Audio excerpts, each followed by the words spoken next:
Hello everyone. आज की इस वीडियो में बात करने वाले हैं डिप्थीरिया के बारे में।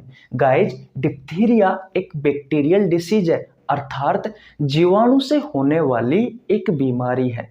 गाइज, ये वीडियो सभी प्रतियोगी परीक्षा जैसे railway, SSC, NDA, PCS, NEET, पटवार, पुलिस, इन सभी परीक्षाओं के लिए उपयोगी रहेगी। मेरा नाम रवि है। मैं सभी प्रतियोगी परीक्षाओं के लिए बायोलॉजी पढ़ाता हूं। जो कंटेंट आपको पेड कोर्स में उपलब्ध नहीं होता, गाइज, उससे अच्छा कंटेंट देने की कोशिश करता हूं। आपको 1 रुपए देने की आवश्यकता नहीं है। आपको मेरे साथ जुड़ने के लिए सिर्फ हमारे चैनल को सब्सक्राइब करना है और बेल आइकन को प्रेस करना है, जिससे आपके पास हमारी वीडियो का नोटिफिकेशन टाइम टू टाइम पहुंच सके। अब करते हैं साथियों आज की क्लास की शुरुआत। देखिए, डिप्थीरिया, सबसे पहले हेडिंग लगाओगे डिप्थीरिया डिसीज। हिंदी में भी सेम नाम है साथियों, डिप्थीरिया रोग। गाइज, ये एक बैक्टीरियल डिसीज है। ये एक बैक्टीरियल डिसीज है, अर्थात जीवाणु जनित रोग है। अब इसका मतलब क्या है साथियों?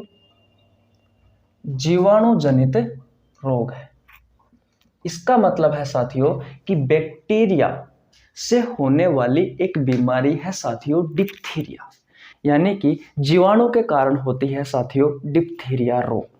देखिए, आपसे आपके प्रतियोगी परीक्षाओं में एक क्वेश्चन पूछा जाता है कि निम्न में से डिप्थीरिया एक रोग है। आपके ऑप्शन हो सकते हैं साथियों कि वायरस से होने वाली एक बीमारी है, या फिर साथियों जीवाणु से होने वाली एक बीमारी है, या फिर प्रोटोजोआ से होने वाली एक बीमारी है, या फिर कवक से होने वाली एक बीमारी है। याद रखना मेरे दोस्तों, जो डिप्थीरिया होता है ये भैया जीवाणु से होने वाली एक बीमारी है, यानी कि बैक्टीरियल डिसीज है, जीवाणु जनित रोग है। अब बात यह आती है साथियों कि भैया डिप्थीरिया जिस जीवाणु से होती है उस जीवाणु का नाम क्या है। तो साथियों अब पढ़ते हैं हम पैथोजन के बारे में। किसके बारे में? पैथोजन के बारे में। पैथोजन क्या होता है साथियों? देखिए, पैथोजन को कहा जाता है हिंदी में रोगजनक। रोगजनक, जो रोग को जन्म दे वो होता है साथियों रोगजनक। और भैया डिप्थीरिया को किसने जन्म दिया है? तो एक बैक्टीरिया है साथियों, उस बैक्टीरिया का नाम है corny bacterium. Corny bacterium diphtheria. Corny bacterium ये एक साथियों बैक्टीरिया है। इसी बैक्टीरिया के कारण आपको भैया ये डिप्थीरिया नामक रोग होता है। अगर साथियों किताब के अनुसार बताऊं कि ये पैथोजन क्या होता है, ये रोगजनक क्या होता है, तो कोई सूक्ष्म जीव हमारी बॉडी में आया और साथियों हमें बीमार करके चला गया, वो होता है भैया पैथोजन, रोगजनक। अब ये सूक्ष्म जीव साथियों वायरस हो सकता है, ये बैक्टीरिया हो सकता है, ये कोई फंगी हो सकता है, या फिर साथियों ये कोई प्रोटोजोनल हो सकता है, प्रोटोजोआ हो सकता है। ऐसे कुछ भी हो सकता है, यानी कि कोई ऐसा सूक्ष्म जीव साथियों जो हमारी बॉडी में आकर हमें बीमार कर दे, वो होता है साथियों ये भैया रोगजनक। अगर मैं दूसरी भाषा में कहूं तो जो रोग को जन्म देता है वो होता है रोगजनक पैथोजन। तो अगर आपसे क्वेश्चन पूछा जाए साथियों आपसे आपकी प्रतियोगी परीक्षाओं में कि डिप्थीरिया का पैथोजन क्या है, तो साथियों कॉर्नी बैक्टीरियम डिप्थीरिया। अगर आपसे क्वेश्चन पूछा जाए कि डिप्थीरिया का रोगजनक क्या है, तो कॉर्नी बैक्टीरियम डिप्थीरिया। बोलो भैया। अब बात यह आती है साथियों कि भैया ये हमारे शरीर में कैसे प्रवेश करता है। तो देखिए, वेक्टर, वेक्टर को कहा जाता है हिंदी में साथियों वाहक। जिसकी सहायता से हमारी बॉडी में साथियों ये रोगजनक आता है वो होता है वेक्टर, यानी कि वाहक। क्या है साथियों? हवा, एयर। हवा के माध्यम से साथियों ये हमारी बॉडी में प्रवेश करता है। अगर मान लीजिए साथियों कोई बैक्टीरिया हवा में है तो भैया वो हमारे पानी तक पहुंच सकता है, वो हमारे भोजन तक पहुंच सकता है। तो साथियों ये भी आप लिख सकते हो कि भैया ये हवा, पानी, भोजन में हो सकता है। कौन? ये भैया कॉर्नी बैक्टीरियम डिप्थीरिया एक बैक्टीरिया है। ये एयर यानी कि हवा में, पानी में और भोजन में, तीनों में रह सकता है। अब बात आती है साथियों कि इसके सिम्टम्स क्या है। सिम्टम्स यानी कि इसके लक्षण। देखिए ये जो बैक्टीरिया है साथियों, कॉर्नीबैक्टीरियम डिप्थीरिया एक बैक्टीरिया है। ये साथियों हमारी बॉडी में आकर टॉक्सिक यानी कि हानिकारक हो जाता है साथियों। किसकी सहायता से आता है? हवा की सहायता से आ सकता है साथियों हमारी बॉडी में, ये पानी की सहायता से आ सकता है और भोजन की सहायता से आ सकता है। अब जैसे ही साथियों ये हमारे शरीर में प्रवेश करेगा साथियों, सबसे पहले जो आपको लक्षण देखने को मिलेगा वो मिलेगा साथियों, आपकी जो जीभ है, जीभ सफेद रंग की हो जाएगी, जीभ सफेद रंग की हो जाएगी। आपकी जीभ साथियों वैसे लाल लाल कलर की आपको दिखाई देती है, लेकिन भैया जैसे ही ये बैक्टीरिया कॉर्नीबैक्टीरियम डिप्थीरिया हमारे शरीर में प्रवेश करता है, हानिकारक हो जाता है। और साथियों सबसे पहले इसके जो लक्षण दिखाई देते हैं वो हमारी जीभ पर एक सफेद रंग की एक परत जम जाती है साथियों, यानी कि हमारी जीभ सफेद हो जाती है। ठीक है। दूसरा साथियों, आपको बहुत तेज बुखार आएगा, बहुत तेज बुखार, आपको बहुत तेज बुखार होगा साथियों। आपके गले में सूजन आ जाएगा, गले में सूजन, गले में सूजन आएगा। अब साथियों ये बताओ, अगर आपके गले में सूजन आ जाएगा साथियों, तो क्या आपको पानी गटकने में परेशानी होगी या नहीं होगी? होगी भैया। तो पानी गटकने में परेशानी होती है। और साथियों भोजन निगलने में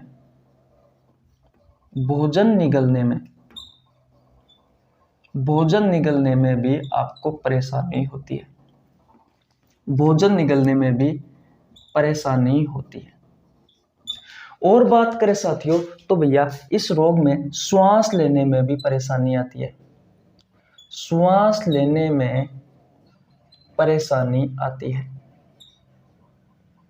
श्वास लेने में भी परेशानी आती है। और बताऊं साथियों, तो आपकी ये जो कान है ना, इस कान के पीछे वाला ये जो हिस्सा है ना साथियों, ये वाला, इस वाले हिस्से में बहुत तेज दर्द होता है, यानी तो कान के पीछे दर्द होता है, कान के पीछे दर्द होता है।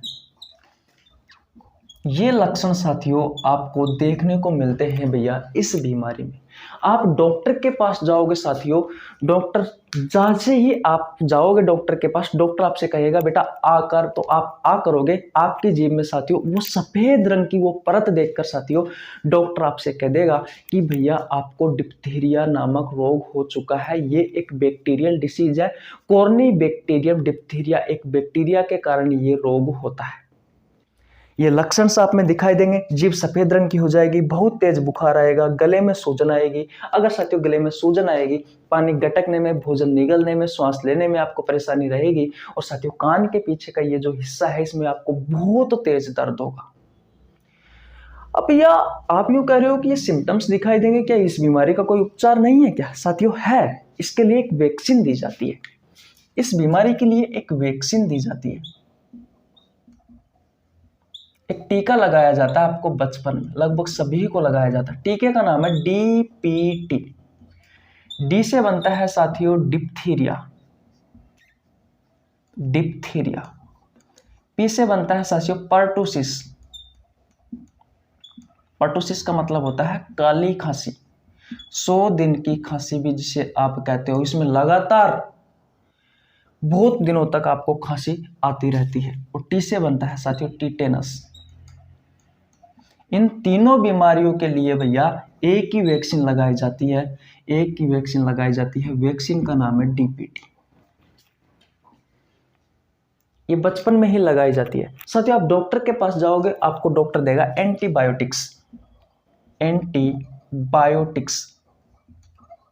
एंटी का मतलब होता है विपरीत, और बायोटिक्स का मतलब होता है साथियों बैक्टीरिया को मापने वाली दवा, बैक्टीरिया को मारने वाली दवा।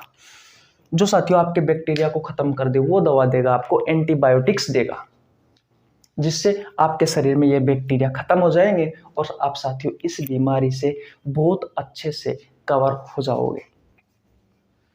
तो गाइस यही क्वेश्चन पूछे जाते हैं आपसे, आपकी प्रतियोगी परीक्षाओं में ज्यादा बड़ा चढ़ाकर क्वेश्चन नहीं पूछे जाते। आपसे पहला क्वेश्चन ये पूछेगा कि डिप्थीरिया एक रोग है, तो गाइस आपको याद रखना है एक बैक्टीरियल डिसीज है, यानी कि जीवाणु जनित रोग है, बैक्टीरिया से होने वाली एक बीमारी है। इसके पैथोजन के बारे में पूछे, रोगजनक के बारे में पूछे, जिसने इस रोग को जन्म दिया है, तो वो है साथियों कॉर्नीबैक्टीरियम डिप्थीरिया। ये एक बैक्टीरिया है और इसी के कारण आपको ये डिप्थीरिया नामक रोग होता है। इसके वेक्टर की बात करें साथियों, वाहक की बात करें, तो ये हवा में रहता है। ये बैक्टीरिया हवा से आपके पानी में आ सकता है, आपके भोजन में आ सकता है, पानी से और भोजन से ये आपके शरीर में पहुंच सकता है। जैसे ही साथियों ये बैक्टीरिया आपके शरीर में पहुंचेगा, ये हानिकारक हो जाता है। और हानिकारक हो जाएगा साथियों तो आपको बहुत तेज बुखार आएगा, जीभ में एक सफेद रंग की परत जा जाएगी, गले में सूजन आ जाएगा, तो पानी गटकने में परेशानी होगी, भोजन निगलने में परेशानी होगी, सांस लेने में परेशानी होगी साथियों आपको। और भैया कान के पीछे वाले हिस्से में बहुत तेज दर्द रहता है इस बीमारी में। इसके लिए साथियों एक वैक्सीन दी जाती है, डीपीटी। डीपीटी 3 रोगों के लिए ये वैक्सीन दी जाती है, डिप्थीरिया, पर्टोसिस और टिटेनस। पर्टोसिस को काली खांसी कहा जाता है। टिटनस के बारे में साथियों मैं पढ़ा चुका, ये भी एक बैक्टीरियल डिसीज है जो क्लोस्ट्रीडियम टिटेनी नामक बैक्टीरिया के कारण होती है। ठीक है बेटा, डिप्थीरिया के बारे में आज हमने पढ़ा लिया और पर्टोसिस के बारे में भी आपको हम पढ़ा देंगे। तो गाइज बस यही क्वेश्चन पूछे जाते हैं। कैसी लगी आपको वीडियो? अगर वीडियो अच्छी लगी हो तो वीडियो को लाइक कर देना, चैनल पर नया तो चैनल को सब्सक्राइब कर लेना, बेल आइकन को प्रेस कर लेना, जिससे आपके पास हमारी वीडियो का नोटिफिकेशन टाइम टू टाइम पहुंच सके। गाइज हम ह्यूमन डिसीज पढ़ रहे हैं, हम कॉमन बीमारियों के बारे में पढ़ रहे हैं, बैक्टीरियल डिसीज भी पढ़ा रहे हैं आपको भैया वायरस से होने वाली बीमारी भी पढ़ा रहे हैं, और भी मैंने आपको प्रोटोजोआ और अनुवांशिक जो रोग है साथियों उनके बारे में मैं आप क्लास ले चुका। आप प्लेलिस्ट में जाओगे तो आपको नीचे मिल जाएगी, या फिर साथियों मैं लिंक डाल दूंगा, वहां से आप देख लेना। ठीक है भैया, ओके, मिलते हैं नेक्स्ट वीडियो में। तब तक के लिए जय हिंद, जय भारत।